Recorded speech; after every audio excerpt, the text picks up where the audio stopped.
Olá, estamos analisando o Evangelho segundo o Espiritismo, capítulo 5, Bem-aventurados os aflitos. Nas instruções dos Espíritos, que é a parte final do capítulo, que sempre Allan Kardec coloca mensagens obtidas por mediunidade e que dizem respeito ao tema do capítulo, no final de cada capítulo ele coloca essas mensagens. No capítulo 5, Kardec colocou 13 mensagens abordando aspectos diferentes do tema Bem-aventurados os aflitos. Eu selecionei uma dessas mensagens que chama-se A Desgraça Real. É a mensagem escrita por Delphine de Girardin, em Paris, em 1861. Delphine de Girardin foi uma contemporânea de Allan Kardec. Ela nasceu no mesmo ano que ele, 1804, e veio a falecer 2 anos antes da publicação do Livro dos Espíritos. Ela desencarnou em 1855. Era uma mulher extraordinária, conheceu e participou das reuniões das mesas girantes, mas não chegou a ver a publicação do Livro dos Espíritos, faleceu 2 anos antes. 6 anos depois dela ter desencarnado, ela deu esta comunicação para Allan Kardec e ele então incorpora esta mensagem no livro Evangelho segundo o Espiritismo, nesse capítulo 5. Então veja a mensagem que ela nos traz, muito interessante, que é um ângulo, é uma abordagem adicional àquelas que o Kardec já analisou, que nós comentamos aqui em outros vídeos. Então ela fala assim na mensagem chamada Desgraça Real. Toda gente fala da desgraça, toda gente já a sentiu e julga conhecer-lhe o caráter múltiplo. Venho eu dizer-vos que quase toda gente se engana e que a desgraça real não é absolutamente o que os homens, isto é, os desgraçados, o supõem. Eles a veem na miséria, no fogão sem lume, no credor que ameaça, no berço de que o anjo sorridente desapareceu, nas lágrimas, no féretro que se acompanha de cabeça descoberta e com o coração despedaçado, na angústia da traição, na desnudação do orgulho que desejara envolver-se em púrpura e mal oculta a sua nudez sob os andrajos da vaidade.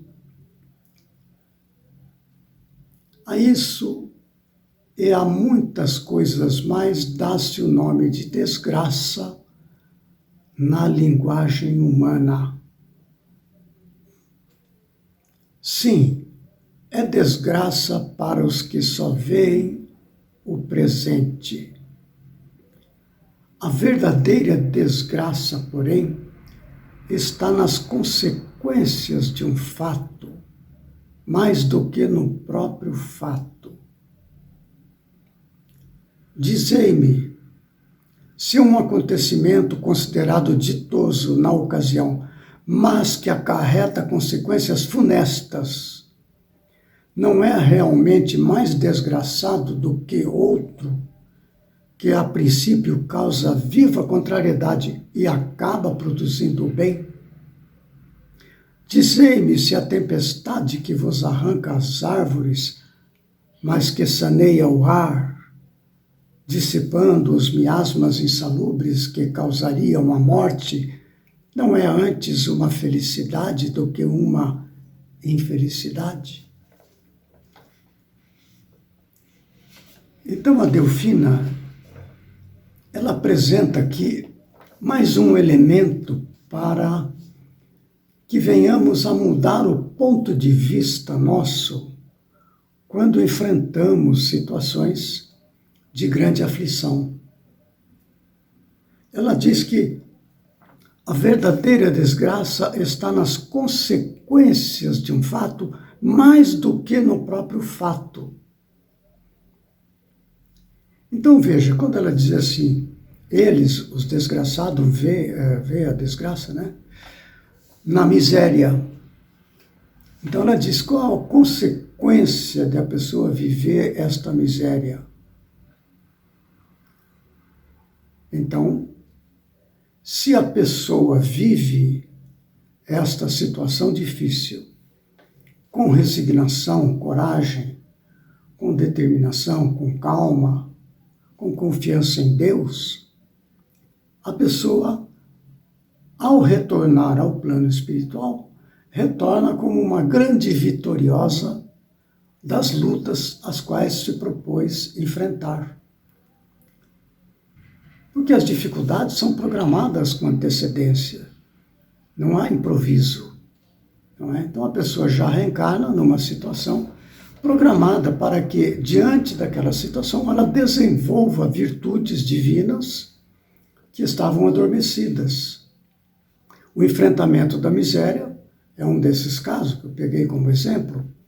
Agora, se ao encarnar, a pessoa se reencarna, se defronta com esta situação de miséria, e ela então, esta pessoa se revolta, se rebela e parte para cometimento de crimes para compensar, achando-se uma pessoa injustiçada perante Deus, é claro que as consequências serão muito severas, porque perdeu a oportunidade na encarnação de enfrentar aquela prova, não só não venceu, como complicou-se muito mais ainda. Então veja que a desgraça real está nas consequências, mais do que no próprio fato. Quando você retorna ao plano espiritual, aí você vai saber as consequências da experiência que você teve como reencarnado. É muito interessante essa abordagem da Delfina, que nos faz olhar mais um elemento para que a gente olhe as dificuldades da vida com serenidade, com confiança, não é? Sabendo que a nossa vida, esta encarnação, é apenas uma encarnação dentre inúmeras que a vida vai oferecer. São experiências desta encarnação. E assim por diante. Ela prossegue dizendo assim, para julgarmos de qualquer coisa, precisamos ver-lhe as consequências. Veja que ela reforça este item, que é o tema central da mensagem dela, é este aqui, como estratégia para a gente enfrentar as lutas da vida com serenidade, com confiança, com trabalho firme e determinado. Assim, para bem apreciarmos o que em realidade é ditoso ou inditoso para o homem, precisamos transportar-nos para além desta vida. Porque é lá que as consequências se fazem sentir. Ora, tudo o que se chama infelicidade, segundo as acanhadas vistas humanas, cessa com a vida corporal e encontra a sua compensação na vida futura. Veja que ela está destacando aquilo que nós já tínhamos comentado nas análises de Kardec nos vídeos anteriores. Ela apresenta um outro ângulo da questão. Olha só que interessante. vou revelar-vos a infelicidade sob uma nova forma, sob a forma bela e florida que acolheis e desejais com todas as veras de vossas almas iludidas.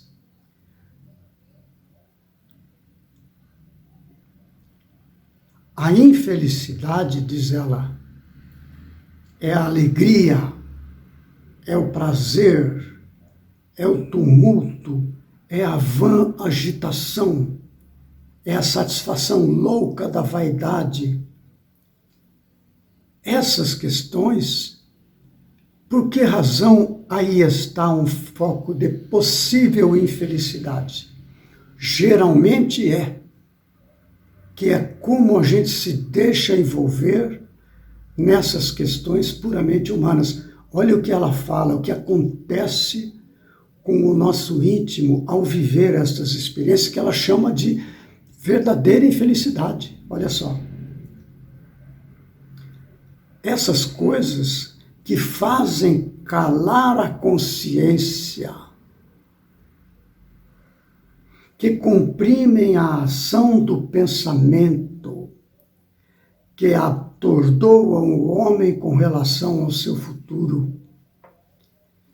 Então veja que ao viver estas experiências, a alegria, o prazer, o tumulto, a vã agitação, dependendo da maneira íntima com que a gente se envolve nessas experiências, aí pode estar a verdadeira infelicidade, porque a gente acaba bloqueando a oportunidade de transpor os arrastamentos para os instintos, prendendo-nos mais fortemente ao padrão de repetição e se consolida com maior dificuldade para a gente se libertar depois.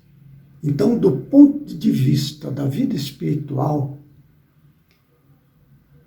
isto pode ser focos de grande infelicidade, porque você perturba o seu estado mental, a sua consciência, a sua possibilidade de agir no bem. Mas, ao contrário, se deixa envolver pelos arrastamentos aos quais precisa se libertar. E ela continua, a infelicidade é o ópio do esquecimento que ardentemente procurais conseguir. Então veja que, nos dois casos, quando ela fala da desgraça, naquelas situações, né, que a desgraça real não é a miséria, não é o fogão sem lume, etc. E a infelicidade é a alegria, o prazer. O que ela está mostrando? É a visão da nossa vida na Terra sob o ângulo de visão da vida eterna, espiritual, ou sob o ângulo de visão da pessoa encarnada nesta fase evolutiva da Terra, onde predomina a matéria sobre o espírito. Essa é a comparação que ela faz. Qual é a nossa visão diante dos fatos que nos alcançam? A visão do espírito eterno enfrentando uma experiência que vai ser necessário para a gente se fortalecer, ou da visão da Terra? Eu estou aqui, aproveito todos os desejos da minha sensualidade, das minhas conquistas, da dominação, da riqueza, etc. É a visão do mundo ou é a visão do céu? Jesus falou, meu reino não é deste mundo.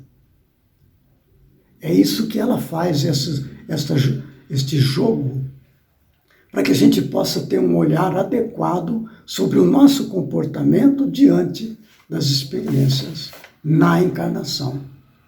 Ela prossegue assim, esperai, vós que chorais, tremei, vós que rides, pois que o vosso corpo está satisfeito. A Deus não se engana, não se foge ao destino. E as provações credoras mais impiedosas do que a matilha que a miséria desencadeia, vos espreitam o repouso ilusório para vos imergir de súbito na agonia da verdadeira infelicidade, daquela que surpreende a alma amolentada pela indiferença e pelo egoísmo. Olha a exortação que ela faz para a gente ficar atento a gente mesmo. Como que você está lidando, né? Ao tomar decisões, ao enfrentar certa experiência, você está pensando nas consequências do ponto de vista espiritual? A gente pensa de imediato do ponto de vista aqui da matéria. Isso é muito natural. Mas pensar nas consequências do meu enfrentamento, como eu enfrento, como é que eu lido com aquela situação.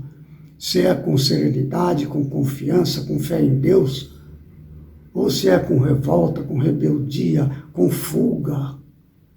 São essas coisas que geram as consequências boas ou más após esta vida, diante do enfrentamento.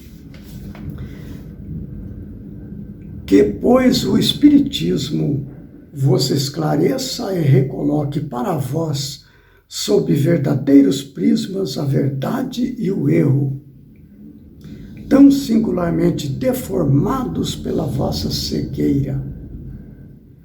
Agireis então como bravos soldados que, longe de fugirem ao perigo, preferem as lutas dos combates arriscados à paz que lhes não pode dar glória nem promoção. Que importa ao soldado perder na refrega armas, bagagem e uniforme, desde que saia vencedor e com glória? Que importa ao que tem fé no futuro deixar no campo de batalha da vida a riqueza e o manto de carne, contanto que a sua alma entre gloriosa no reino celeste? Delfina de Girardin. Ela usou uma palavra aqui que eu quero fazer um comentário. Não se foge ao destino. O que é o destino? O destino é o resultado da programação que nós fazemos para a encarnação antes de reencarnar. É feita uma programação para a encarnação. Eu preciso desenvolver tal virtude, eu preciso resgatar tal débito. É ter feito toda uma programação de encarnação e a pessoa vem para a encarnação. Com isso, está gravado no subconsciente da pessoa um campo de atração para aquela programação. Aí está o destino, esse é o destino. Nós é que fazemos a programação do destino para uma encarnação. Quando a gente comete um erro perante a consciência divina, ao fazer isso nós já estamos marcando o destino futuro. Então o destino é que nós mesmos é que provocamos. E ele não é absoluto, viu, gente? Não é a questão de alguém programar para nós uma vida, olha, você vai viver isso aí, você está prisioneiro aqui, o seu destino é esse, tal e tal. Não é bem assim. Nós temos o livre-arbítrio de escolher, não é? Se nós temos que enfrentar lutas ásperas de expiações, de provas e tudo, nós temos o livre-arbítrio de como utilizar. Ou enfrentamos com resignação, com coragem, com dedicação, ou com revolta, com fugas e tudo mais. Quando nós partimos para uma ação do bem, naquele universo de enfrentamento, não é? Que está nos aguardando, nós reencarnamos com uma programação de resgatar tal débito de consciência. Mas nós passamos aquela encarnação fazendo o bem naquele setor que nos aguarda o enfrentamento futuro. quando chegar o momento de enfrentar o resgate programado, nós já nos libertamos dele, porque fizemos o bem. Como diz Pedro, o amor cobre a multidão dos pecados. De modo que o destino também não é absoluto. Ele pode ser alterado por conta do nosso livre-arbítrio. Agora, ele pode ser amenizado, se é o caso de resgate, né? De expiação, por exemplo, ou ele pode ser agravado. Então, o destino está dentro desse contexto. Então, esta palavra destino, dentro do Espiritismo, tem essa conotação. Então, veja, nós vamos concluir esse estudo do capítulo 5º, Bem-aventurados os aflitos, com esta mensagem de Delfina de Girardin. O Kardec, como eu disse, colocou 13 mensagens, dado a importância do capítulo. Cada uma das mensagens aborda a questão das aflições sob um determinado ângulo. A Delfina, sob este ângulo, não é? Sobre examinar as consequências das coisas que nos ocorrem e de como nós a enfrentamos. Outros espíritos que deixaram mensagens que o Kardec adicionou no capítulo abordam outras maneiras de examinar o tema aflição. Nós aqui concluímos, portanto, a análise do capítulo 5, Bem-aventurado os aflitos. Temos aí, em todos os itens analisados, fé no futuro, mudança do ponto de vista, que, aliás, é isso que ela propõe também, né? Quando você tem uma visão das consequências, você tem uma correção do ponto de vista, como Kardec analisou lá no outro lugar. Não é? A fé em Deus, não é? A doutrina espírita, conhecendo as causas, né? Como que funciona a vida, conhecereis a verdade vos libertará. É isto que Jesus quis dizer. Nos liberta dos compromissos assumidos perante a consciência divina e nos liberta para planos mais felizes de vida. Então, este capítulo 5 é extraordinário, porque nos dá esta ferramenta para enfrentarmos as aflições, e todos nós enfrentamos aflições. Como disse Jesus, na vida tereis aflições, mas tende bom ânimo, eu venci o mundo. Não é? Então, aí está.